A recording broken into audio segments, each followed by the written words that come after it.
बहुत पुरानी बात है।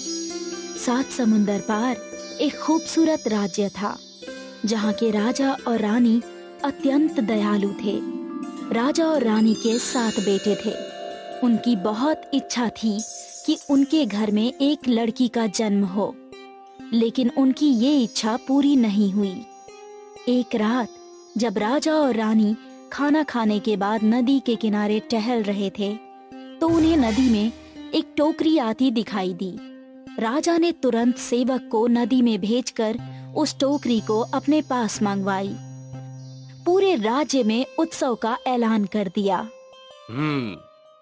इस लड़की को हम अपनी बेटी की तरह पालेंगे। लड़की का भविष्य बताने के लिए राज्य के सबसे अनुभवी ज्योतिष को बुलाया गया। महाराज, बड़े खेद के साथ कहना पड़ रहा है कि इस लड़की के कदम आपके परिवार के लिए शुभ नहीं है। पंडित जी, जो भी बात है खुलकर बताइए। महाराज, जैसे जैसे ये लड़की आपके परिवार में बड़ी होगी, आपके 7 बेटों की मृत्यु हो जाएगी। हाँ, ये तुम क्या बकवास कर रहे हो पंडित? क्या तुम होश में तो हो? सिपाहियों, ये पंडित को महल के बाहर निकाल दो। राजा ने ज्योतिष की बात का विश्वास नहीं किया, लेकिन जब लड़की का पहला जन्मदिन आया, तब राजा के सबसे बड़े बेटे की मृत्यु हो गई। तब राजा को ज्योतिष की बात याद आई। राजा ने तुरंत अपने एक सेवक को ज्योतिष को बुलाने के लिए भेजा, लेकिन सेवक खाली हाथ लौट आया। महाराज, कुछ दिन पूर्व ही ज्योतिष की मृत्यु हो चुकी है। मुझे पता लगा है कि उसका एक भाई पड़ोस के राज्य में रहता है। यदि आपकी आज्ञा हो तो मैं उसे उस पड़ोसी राज्य से बुला लाऊं। हाँ, अवश्य ही उसे बुला कर लाओ। दूसरे राज्य से ज्योतिष को बुलवाया गया। मेरे भाई की भविष्यवाणी सही है। अब हमें विश्वास हो गया है पंडित जी, लेकिन अब आगे का रास्ता बताइए। अगर आपकी बेटी को आग के गोल घेरे में बड़ा किया जाए, तो उसकी उम्र बढ़ने पर आपके बेटों को कोई नुकसान नहीं होगा। लेकिन ध्यान रहे, आग कभी बुझनी नहीं चाहिए। एक छोटा सा घर बनाया गया और उसे बहुत बड़े आग के गोल घेरे में बंद कर दिया गया। लड़की, जिसका नाम वनीला रखा गया था, आग के गोल घेरे में बड़ी हुई। कई वर्ष बीत गए। आग निरंतर जलती रही। राजा और रानी की मृत्यु हो गई।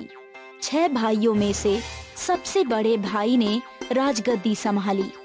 छोटे भाइयों, वक्त आ गया है कि अब हम अपनी बहन को आग के घेरे से बाहर निकालें और उसका विवाह करके उसे सामान्य जीवन जीने दें। ठीक कहा बड़े भाई, बेचारी बहन आग की तपिश से तंग आ चुकी होगी। सभी भाई अपनी बहन के पास पहुँचे। बहन, वक्त आ गया है कि तुम इस आग के घेरे से बाहर निकलो। हाँ भाई, मुझे दुनिया देखनी है। आखिर कब तक मैं बंद गोल घेरे में कोल्हू की बैल की तरह पिसती रहूंगी। वनीला को बाहर निकाला गया। वनीला ने पहली बार फूल, तितलियां, नदियां देखी। अचानक वनीला की नजर एक बगुले पर पड़ी। वाह, कितना सुंदर पक्षी है। उस पक्षी को क्या बुलाते हैं? बहन, इस पक्षी का नाम बगुला है। मैं बगुलों के राजकुमार से शादी करूंगी और किसी से नहीं। अरे लेकिन हम बगुलों को राजकुमार कहाँ से लेकर आएंगे? मुझे नहीं पता, कहीं से भी लेकर आओ, लेकिन मैं शादी करूंगी तो सिर्फ बगुलों के राजकुमार से। एक भाई राज्य संभालने के लिए रुका और बाकी 5 बगुलों के राजकुमार को ढूंढने के लिए निकल पड़े। वो कोसों दूर तक गए, लेकिन उन्हें बगुलों का राजकुमार नहीं मिला।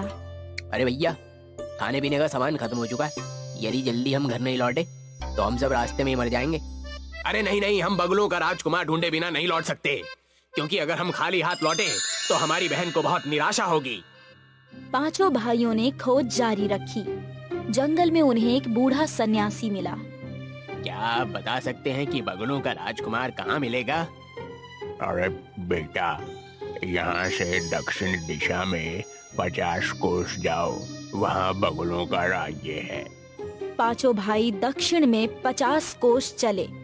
वो एक ऐसे राज्य में पहुँचे जहाँ सब कुछ सफेद था। सफेद रंग के मकान, सफेद मिठाइयाँ और सारे लोग भी सफेद कपड़े पहने हुए थे। पूछने पर पता लगा कि वहाँ बगुलों का राजकुमार राज्य करता है। पांचों भाई राजमहल पहुँचे और बगुलों के राजकुमार को अपनी समस्या बताई। अरे राजकुमार जी, आप हमारी बहन से शादी कर लीजिए, वरना वो जीवन भर कुमारी रहेगी। मैं तुम्हारी परेशानी समझ सकता हूँ, लेकिन मैं किसी मूर्ख लड़की से शादी नहीं करना चाहता।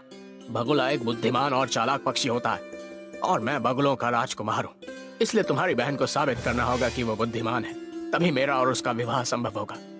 अरे निश्चित ही हमारी बहन बुद्धिमान, आप उसे यहाँ बुलाएं और स्वयं जांच लें। बगुलों के राजकुमार ने पांचों भाइयों की अच्छी खातिरदारी की। उन्हें ठहरने के लिए एक विश्राम कक्ष दिया गया। पांचों भाइयों ने अपनी बहन को पत्र लिखकर बगुलों के राजकुमार के पास बुलाया। जब पत्र वनीला को मिला तो वो बेहद खुश हुई और चलने की तैयारी करने लगी। उसने राज्य संभाल रहे भाई से कहा, भाई, मुझे एक घोड़ा, 2 सेविकाएं और कुछ सैनिकों की आवश्यकता है। मैं प्रातःकाल ही बगुलों के राजकुमार के राज्य की तरफ निकलूंगी। भाई ने सारी व्यवस्था कर दी। रास्ते में वनीला को घोड़े पर बैठे बैठे नींद आने लगी। 2 सेविकाओं में एक बूढ़ी सेविका थी और दूसरी उसकी जवान बेटी। बूढ़ी सेविका ने सोचा, कितना अच्छा हो अगर वनीला की जगह मेरी बेटी की शादी बगुलों के राजकुमार के साथ हो जाए।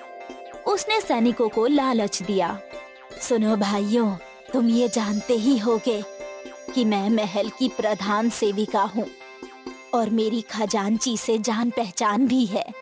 मैं तुम लोगों को महल के खजाने में से 1-1 किलो सोना दिलवा दूंगी अगर तुम मेरा एक काम करो। कैसा काम? राजकुमारी वनीला इस समय सो रही है। मैं चाहती हूँ कि तुम उसे किसी दलदल में फेंक दो ताकि मेरी बेटी का विवाह बगुलों के राजकुमार से संपन्न हो सके। सैनिकों ने सोने के लालच में ऐसा ही किया।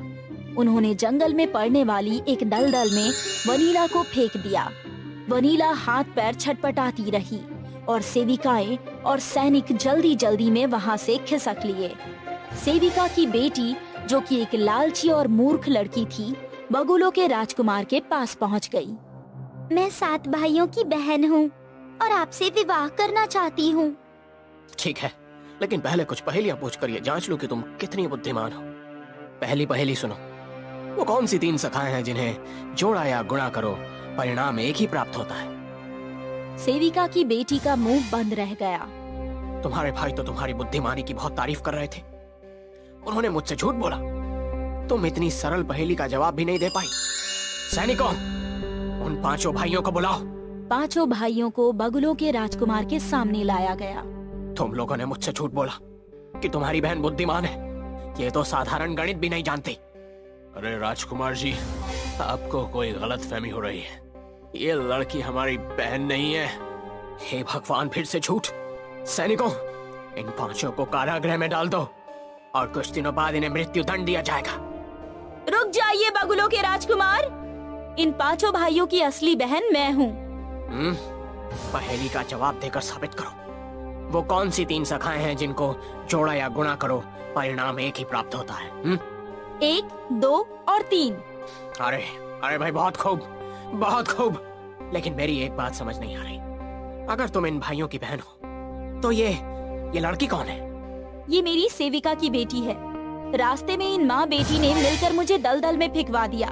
वो तो एक गडरिया ने मेरी जान बचा ली और मैं यहाँ तक आ पहुँची। बगुलों के राजकुमार ने सेविका और उसकी बेटी को कारागृह में डाल दिया। उसके बाद वनीला के साथ पूरे धूमधाम से विवाह किया।